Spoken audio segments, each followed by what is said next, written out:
मी कविता पाटील, मराठी प्राध्यापिका. आज तुमच्या समोर मी मराठी हा भाषा विषय शिकवणार आहे. साहित्य मंथन भाग 1 हे PUC प्रथम वर्षासाठी पुस्तक आहे आणि या पुस्तकातील गद्य भागातील पहिला पाठ आहे लीळा चरित्र. याचे लेखक आहेत माहीम भट. यांचा काळ आहे सुमारे इसवी सन 1230 ते 1300. तर आज आपण लीळा चरित्र हा पहिला पाठ, गद्य विभागातील पहिला पाठ याचा अभ्यास करणार आहोत. इसवी सनाच्या 12व्या शतकात महानुभव पंत या नावाचा एक भक्तिपंत उत्तर महाराष्ट्रात उदयाला आला होता. श्री चक्रधर हे या पंथाचे संस्थापक. माहीम भट या त्यांच्या शिष्याने लीळा चरित्र या नावाने श्री चक्रधरांचे चरित्र लिहिले असून हाच मराठीतील पहिला चरित्र ग्रंथ मानला जातो.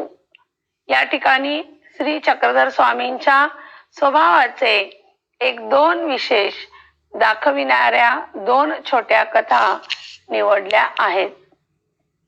प्राचीन मराठी वाङ्मयातील गद्याचा एक नमुना या दृष्टीने लीळा चरित्राचे महत्व या लीळेत मोठेच आहे. विद्यार्थ्यांनो, आपण जरा लीळा चरित्र या पाठाचा अभ्यास करण्या अगोदर या पंथाची आणि माहीम भटाची, लेखक माहीम भटांची थोडक्यात माहिती घेऊया. इसवी सन 12व्या शतकात महानुभव पंत नावाचा एक पंथ महाराष्ट्रात उदयाला आला. या पंथाचे संस्थापक होते श्री चक्रधर स्वामी. चक्रधर स्वामी आणि त्यांच्यानंतर मूळ पुरुष गोविंद प्रभू या दोघांनी हा पंथ खूप भरभराटीला आणला. या दोघांचेही एक अतिशय आवडते शिष्य होते आणि तेच शिष्य म्हणजे माहीम भट. माहीम भट यांना आपल्या ज्ञानाचा पहिल्यांदा गर्व होता. पण जेव्हा माहीम भट हे चक्रधरांच्या सानिध्यात आले आणि चक्रधरांना त्यांनी गुरु मानलं, तेव्हापासून त्यांचं गर्वहरण झालं आणि ते एक चांगले योगी आणि संत बनले. आपल्या गुरुबद्दल माहीम भटांना अपार निष्ठा होती. त्याचबरोबर महानुभव पंथाबद्दल नितांत अभिमान होता. मराठी साहित्यात या अगोदर एकही चरित्र लिहिले गेले नव्हते. चरित्र म्हणजे एखाद्या श्रेष्ठ व्यक्तीचं, एखाद्या लेखकाने किंवा एखाद्या व्यक्तीने लिहिलेलं चरित्र किंवा त्याची माहिती, म्हणजे त्याला चरित्र असं म्हटलं जातं. तर श्री चक्रधर स्वामी हे दैवी पुरुष होते. भूत, भविष्य, वर्तमान त्यांना सगळं काही कळत होतं. चक्रधर स्वामी हे एक लोकोत्तर संत होते. लोकांच्या पर्यंत जाऊन ते पोचलेले होते आणि लोकांच्या अडीअडचणी सुद्धा ते बऱ्याच वेळेला जाऊन सोडवत असत. समाजाशी त्यांचं नातं अतिशय प्रेमाचं आणि आपुलकीचं होतं. थोडा वेडा पिसा असा हा अवतार होता. क्षणात बोलणे किंवा क्षणात हसणे किंवा पुढे काय होणार, मागे काय झालेलं आहे हे अगदी बरोबर सांगणे, अशा प्रकारे काही दैवी विद्या, गूढ विद्या सुद्धा त्यांना अवगत होती. या चक्रधरांनी बरेच दृष्टांत दिलेले आहेत. अनेक आख्यायिका समाजातील लोकांना सांगितल्या. तर हे आख्यायिका, या सर्व आख्यायिका, दृष्टांत, आपल्या गुरुनी सांगितलेले अनुभव हे सर्व माहीम भटांनी एकत्र केले आणि त्याचं संकलित विवेचन करून लीळा चरित्र नावाचा एक ग्रंथ त्यांनी लिहिला. मराठी साहित्यात या अगोदर चरित्र लेखन कुणीही केलेलं नव्हतं. ते पहिल्यांदा माहीम भटांनी केलं आणि ते चक्रधरांच्यावर लिहिलेल्या त्यात लीळा आहेत त्यामुळे माहीम भट हे मराठी साहित्यातले पहिले गद्य आणि आद्य चरित्रकार म्हणून ओळखले जातात. माहीम भट यांनी या ज्या लीळा लिहिलेल्या आहेत, लीळा चरित्र हे पुस्तक लिहिलेलं आहे, ही एक जुनी प्राचीन भाषा आहे. हे जुनं वाङ्मय आहे. याला यादवकालीन भाषा असं सुद्धा आपण म्हणू शकतो. जुन्या गद्य मराठी भाषेचा नमुना आहे. ही भाषा आणि आता आपण जी बोलतो प्रमाण मराठी यात खूप फरक आहे. मराठी भाषेचा एक नमुना या दृष्टीने आपण या भाषेकडे पाहू शकतो आणि या लीळा चरित्राचा अभ्यास करू शकतो. अतिशय सुंदर, सरळ, सोप्या भाषेमध्ये लिहिलेली ही लीळा चरित्रातल्या या सगळ्या कथा अतिशय मनोवेधक आहेत आणि यातून आपण काहीतरी एक अनुभव घेऊ शकतो. इथे चक्रधर स्वामींच्या 2 छोट्या कथा घेतलेल्या आहेत, आपल्याला अभ्यासाला आहेत. पहिली आहे अहिंसा वृत्ती आणि दुसरी आहे चक्रधरांची विनोद बुद्धी. पहिली कथा आहे अहिंसा वृत्ती. विद्यार्थ्यांनो, मी कथा वाचते बघा. गावी विद्यार्थ्यांनो, आपण अहिंसा वृत्ती हा लीळा चरित्राचा पहिला भाग, ही छोटी लीळा आपण आज अभ्यास करत आहोत.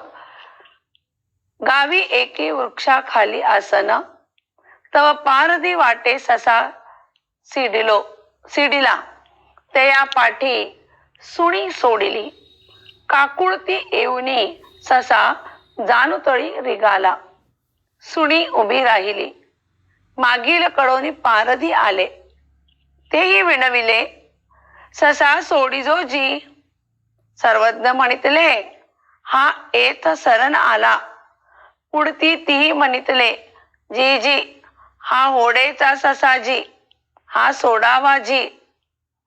सर्वज्ञ म्हणितले, हा गा, ए तू शरण आले या, काही मरण असे, हा गा, ए राण असती, पाणी पिती, याते तुम्ही का मारा. तीही म्हणितले, जी जी, आजीला गोनी न मरू. मग ते निघाले. मग सर्वज्ञ म्हणितले, महात्मे हो, आता जाय ऐसे, म्हणूनी जाण उचलली. मग ससा निघाला. विद्यार्थ्यांनो, ही अहिंसा वृत्ती किंवा ही लीळा अभ्यास करत असताना तुम्ही बाजूला चक्रधरांचं चित्र मी दाखवलेलं आहे, बघू शकता. या चक्रधरांच्या चित्रावर मध्ये त्यांच्या हातात 2 वाघाची वछडी आहेत, त्यांच्या अंगावर खेळत आहेत. यातून आपल्याला दिसून येतं की चक्रधर स्वामी हे मुक्या प्राण्यांच्यावर पण जीवापाड प्रेम करत होते आणि त्याचा उत्तम नमुना आम्हाला या छोट्याशा कथेतून अभ्यास करायला मिळतो. अहिंसा वृत्ती. चक्रधरांच्याकडे अहिंसा वृत्ती होती. कुठल्याही मुक्या प्राण्याची हिंसा करायचं नाही, त्याला मारायचं नाही, त्याच्यावर हात उगारायचा नाही, हे त्यांचे तत्व होते. ते त्या छोट्याशा लीळेमध्ये आपल्याला दिसून येते. गावी एके वृक्षाखाली आसन. एके दिवशी आपल्या गावामध्ये वृक्षाखाली, झाडाखाली आसन घालून, मांडी घालून चक्रधर स्वामी बसले होते. तव पारधी वाटे ससा सिडिला. त्या वेळेला पारधी त्या वाटेने आले. ससा सिडिला. त्यांना पारध्यांना शिकार करायची होती, ते तिथं आले होते आणि तिथं त्यांना ससा दिसला, ससा सापडला आणि ते सशाच्या मागे धावू लागले. ससा दिसल्याबरोबर ससाच्या मागे पारधी धावू लागले. ते या पाठी सुनी सोडिली. ससा जोराने धूम ठोकून पळाला. त्याच्या पाठोपाठ त्याला पकडण्यासाठी पारध्यानी सुणी म्हणजे कुत्रा, एक कुत्रा सोडला. जो कुत्रा सशाला पकडेल यासाठी त्यांनी कुत्र्याला सोडलं आणि तो कुत्राही शिकारी कुत्रा होता आणि तो सशाला पकडण्यासाठी सशाच्या मागे धावला. काकुळती येऊनी ससा जानुतळी रिगाला. ससा काकुळतीला आला. सशाला काय करायचं समजेना. तेव्हा तो ससा पळत पळत आला आणि ज्या ठिकाणी वृक्षाखाली चक्रधर स्वामी बसले होते त्यांच्या जवळ येऊन त्यांच्या जानुतळी रिगाला. जानुतळी म्हणजे मांडी खाली, रिगाला म्हणजे बसला. त्यांच्या मांडी खाली जाऊन लपला, मांडी खाली जाऊन बसला. सुणी उभी राहिली. कुत्रा पळत पळत आला. ससा चक्रधरांच्या मांडी खाली जाऊन लपला. कुत्रा भुंकत समोर तिथं चक्रधरांच्या समोर येऊन उभा राहिला. मागील कडोनी पारधी आले. तेवढ्यात त्या कुत्र्याच्या मागून पळत पळत पारधी म्हणजे शिकारी तिथे आले. तेही विनविले. ते चक्रधर स्वामींना विनंती करू लागले. काय म्हणू लागले की ससा सोडी जोजी, ससा सोडा, आमची शिकार आहे ती, ससा ही आमची शिकार आहे आणि त्याला सोडा, असं ते चक्रधर स्वामींना विनंती करू लागले. सर्वज्ञ म्हणितले. सर्वज्ञ ज्या व्यक्तीला सगळ्या गोष्टी ज्ञात असतात, जो या जगाचा स्वामी असतो त्याला सर्वज्ञ म्हटलं जातं. चक्रधर स्वामी हे ईश्वराचे अवतार असं त्या काळी तिथे समाजात किंवा गावात मानलं जात होतं. ते एक लौकिक पुरुष आहेत अशी त्यांची ख्याती सगळीकडे होती. त्यामुळे लोक त्यांना प्रेमाने सर्वज्ञ किंवा राऊळ असं म्हणून बोलवत असत. हे चक्रधर स्वामी काय म्हणाले, हा येत शरण आला, हा माझ्या पायाशी शरण आलेला आहे. ससा माझ्या पायाशी शरण आलेला आहे. पुढती ती म्हणितले. तेव्हा समोर उभे असलेले पारधी शिकारी काय म्हणाले, जी हा होडेचा ससाजी शरण आलेला आहे आम्हाला माहित आहे, पण हा होडेचा ससा आहे. होडेचा म्हणजे पैजेचा, हा पैजेचा ससा आहे. आम्ही जिंकलेला आहे तो, त्याची आम्ही शिकार करणार आहे. हा सोडावाजी, त्याला सोडा, तुमच्या मांडी खालून बाहेर काढा आणि आमच्या स्वाधीन करा. तो आमचा ससा आहे, त्याचे प्राण आम्ही घेणार आहे, तो पैजेचा ससा आहे असं म्हणून चक्रधर स्वामींना हे पारधी विनंती करू लागले. सर्वज्ञ म्हणितले. चक्रधर स्वामी म्हणाले, हा गा येत शरण आले या, काय मरण असे. चक्रधर स्वामी म्हणाले, हा माझ्या पायाखाली आलेला आहे, याचा अर्थ हा मला शरण आलेला आहे आणि जो माझ्या चरणी शरण येतो त्याला मी कधीच मरण देत नाही. जो माझ्या चरणाशी येतो त्याला मी कधी मरायला देत नाही. जो माझ्या पायाशी येतो त्याच्यावर मी कृपा दृष्टी करतो आणि त्याला अमर करतो. मी त्याला मारायला देणार नाही. हा येत शरण आले या, हा मला शरण आलेला आहे. काय मरण असे, त्याला काय मरण येईल नाही, मी त्याला मारायला देणार नाही.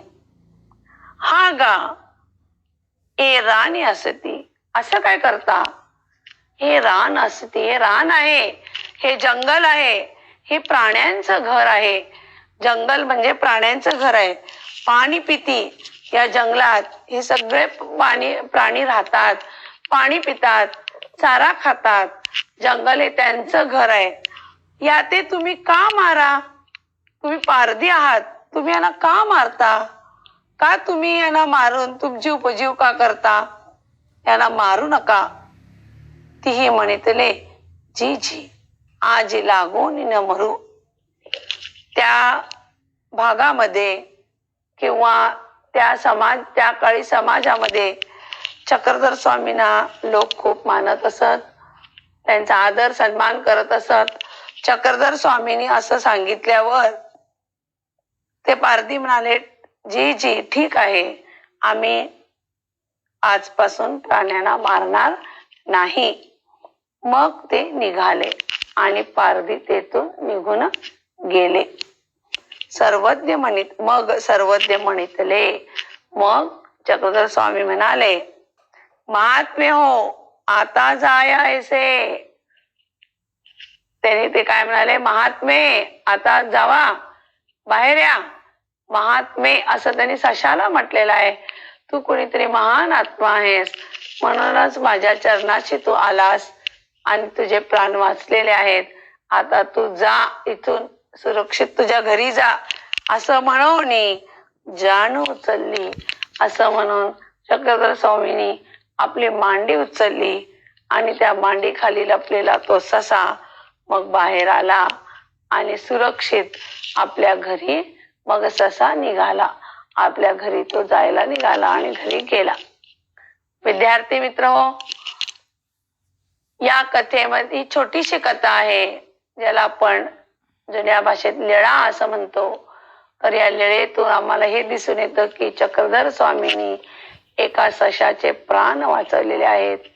जो व्यक्ती किंवा जो प्राणी, जो जीव माझ्या शरणी येतो त्याला मी कधी मरण देत नसतो, हे त्यांचं वाक्य आहे. प्राण्यांच्यावर सुद्धा त्यांनी जीवापाड प्रेम केलं. अशी अहिंसा वृत्ती, अशा प्रकारे हिंसा न करणे हा अतिशय चांगला गुण चक्रधर स्वामींच्या ठिकाणी होता. मुक्या प्राण्यांचे प्राण त्यांनी वाचविण्यासाठी प्रयत्न केलेले आहेत. तर लीळा चरित्रातल्या पहिल्या लीळेत चक्रधर स्वामींचा एक स्वभाव विशेष आपल्याला दिसतो, तो म्हणजे अहिंसा वृत्ती. विद्यार्थ्यांनो, तुम्हाला कथा समजली असेल. अतिशय साधी आणि सोपी सरळ कथा आहे. पुढच्या आपण बघूया. धन्यवाद.